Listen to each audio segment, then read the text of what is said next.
ringrazio Giorgio Orsuni che ha scelto Marghera per presentare la sua candidatura a sindaco di Venezia.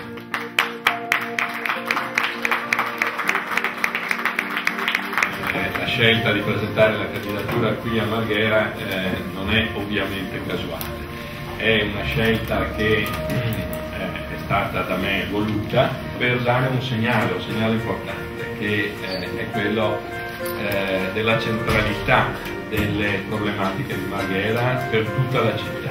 Il logo, come vedete, è un logo che ha uno sfondo rosso, un rosso veneziano, è un colore della tradizione veneziana, ma anche un colore che vuol dire che noi nella tradizione vogliamo anche guardare avanti, guardare verso nuove mete che la nostra storia insegna.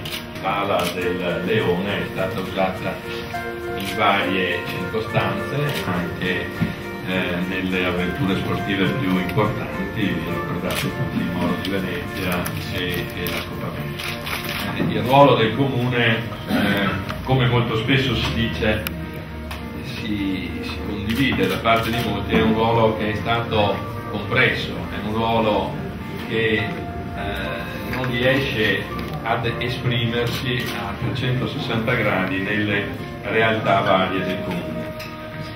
Basti pensare che in città si sovrappongono sull'acqua addirittura 5 competenze diverse tra il comune, lo Stato e gli altri enti locali, che la piazza d'acqua della città, il bacino San Marco, non è nella competenza del comune, ma è nella competenza di altri soggetti. Parliamo poi delle competenze che si sovrappongono anche qui a Marghera, a Porto Marghera, dove oltre a una competenza soltanto generale di pianificazione del comune, però c'è una competenza più specifica del porto, della provincia, della regione in materia di bonifiche e dello Stato.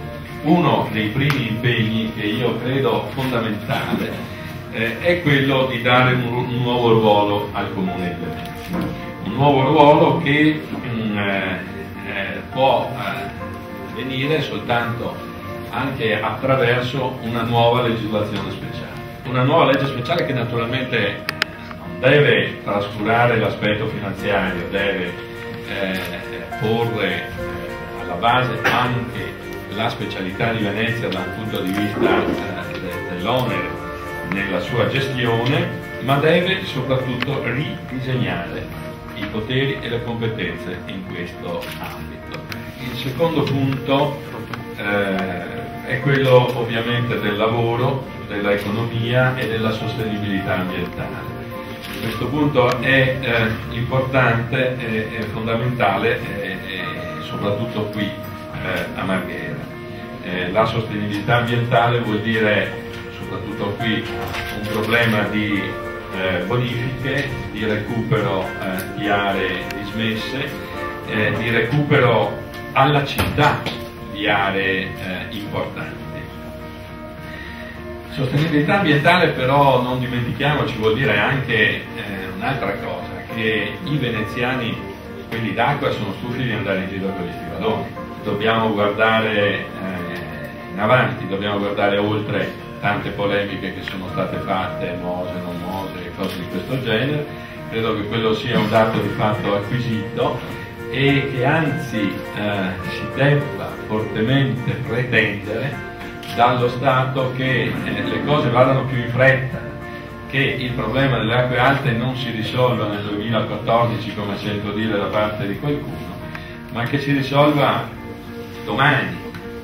Sostenibilità ambientale non vuol dire, intaccare le capacità di occupazione di questo ambito. Sostenibilità ambientale vuol dire anzi individuare tutte le forme per cui si possa incrementare l'occupazione anche attraverso appunto forme di economia sostenibile in tutte le realtà cittadine, ripeto, in tutte, a cominciare da Porto Marghera. Sociale tantissimo è stato fatto, forse sulla sanità ci sono state delle carenze e su questo io credo si debba riprendere in mano la gestione della sanità cittadina in maniera molto più determinata. Se è vero che una grande realtà ospedaliera probabilmente può essere anche sufficiente per un certo numero di persone, però questo è vero se è accompagnato da una struttura distrettuale di presidi locali molto forti e molto bene organizzati. Venezia insulare è una città dedicata naturalmente alla cultura, è una città nella quale lo sviluppo della cultura è qualcosa che viene spontaneo, basta immergersi nella città, però manca di strutture adeguate per la valorizzazione e il suo sviluppo. Io ritengo che debbano essere sviluppati forme in città storica di residenzialità per gli universitari che vengono, per i docenti, per gli studiosi che vengono in città, forme di studentati che fra l'altro facilitano anche la politica della residenza, perché meno studenti vanno in cerca di alloggi, di case, più alloggi vengono messi a disposizione dei residenti. L'università si sviluppa anche a Mestre e questo credo sia un fatto positivo perché dà il senso proprio della bipolarità della città. Lo sviluppo del territorio può avvenire se vi è anche una idea chiara di come deve essere organizzata la mobilità nell'ambito del territorio comunale. Si deve pensare allo sviluppo del territorio in maniera appunto equilibrata e qualsiasi scelta non può non tenere in considerazione la necessità di un preventivo recupero delle aree di Porto Marghera.